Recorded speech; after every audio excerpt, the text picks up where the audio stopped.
Hello and welcome to Working with Miniatures. I'm Jim and today we're going to be finishing up the Savage Beauty box set sculpted by Dan Mize for Reaper Miniatures. To paint it we'll be using the Army Painter's Mega Paint set. We have hair, weapons, armor, and clothes left to do, and then we still got to do the bases. There's 9 figures in this box set and it's going to be a lot of work. Let's get to it.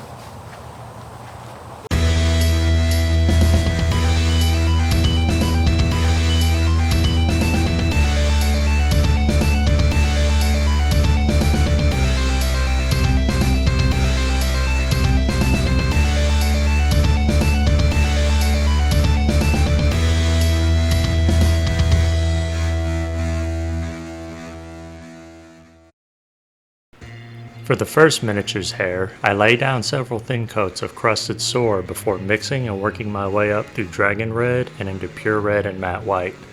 Here are the colors and mixes I used, along with what my palette looks like as I transition between these colors.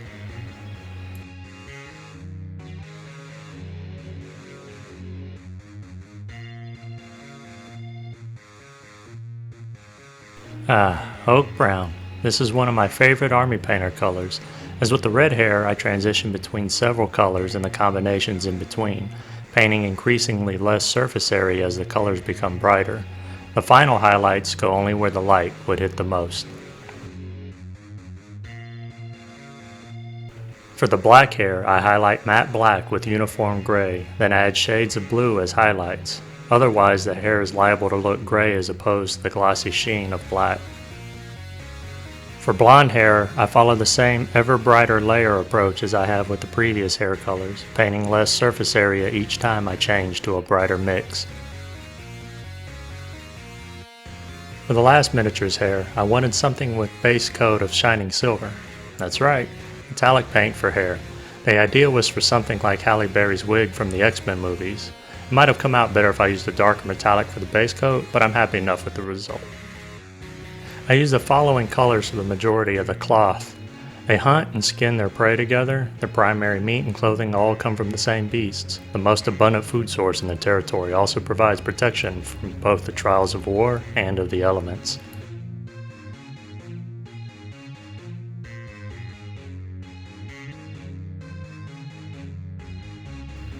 I have not yet tried the coveted non-metallic metal techniques, and I did not want to venture down that road with so many miniatures in this video already.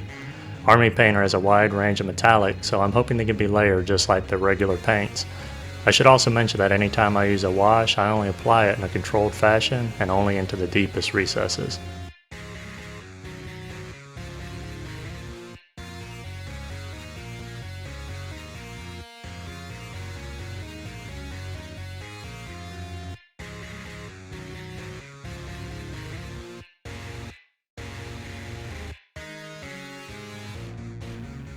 At this point I start finishing off anything that hasn't been painted, such as hilts, a quiver, miscellaneous articles of clothing, everything save for the shields.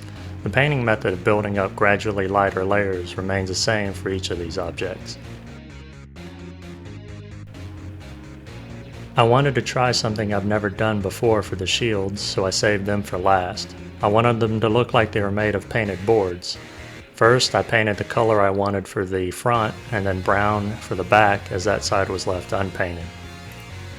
I added brighter colors and vertical lines to give the impression of the wood's natural grain, and then black and brown to define the board edges and for nicks and scratches.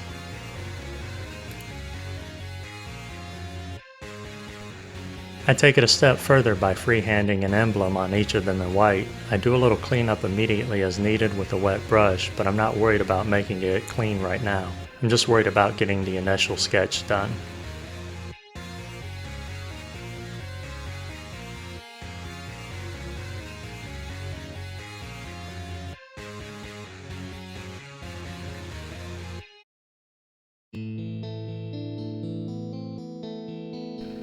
Once the sketch is done, I go back and clean it up a little, but I'm still not worried about making it perfect.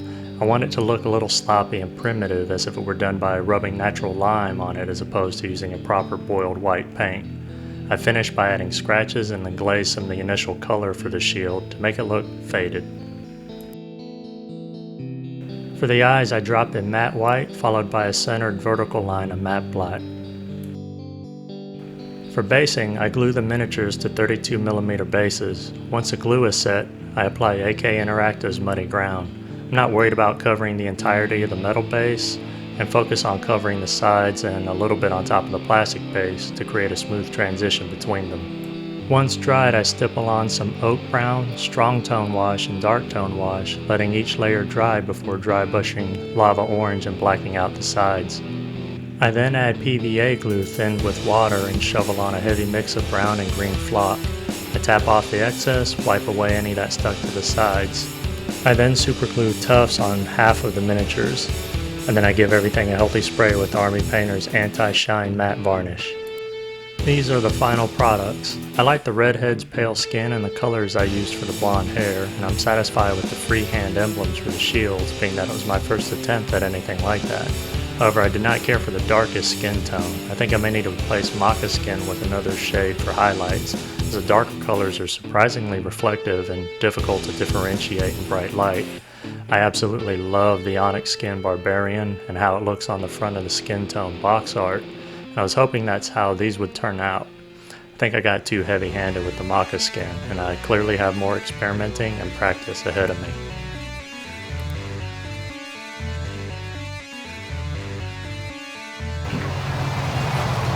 As a quick aside, I had mentioned previously that I was impressed by Dan Mize's sculpting of the eyes and accompanying eyelids.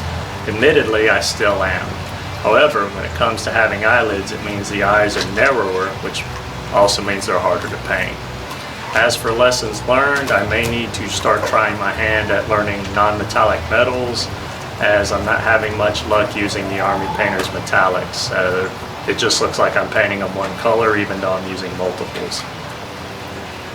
Other than that, I think that's going to wrap this up. I hope you learned something or were inspired to start or expand your own collection. And if you have any questions or comments, please leave them below. If you like the content of this video and would like to see more, please like, share, and subscribe. Until the next time, this is Jim with Working with Miniatures. Truly grateful for your time, and I bid you a fond farewell. Until the next video.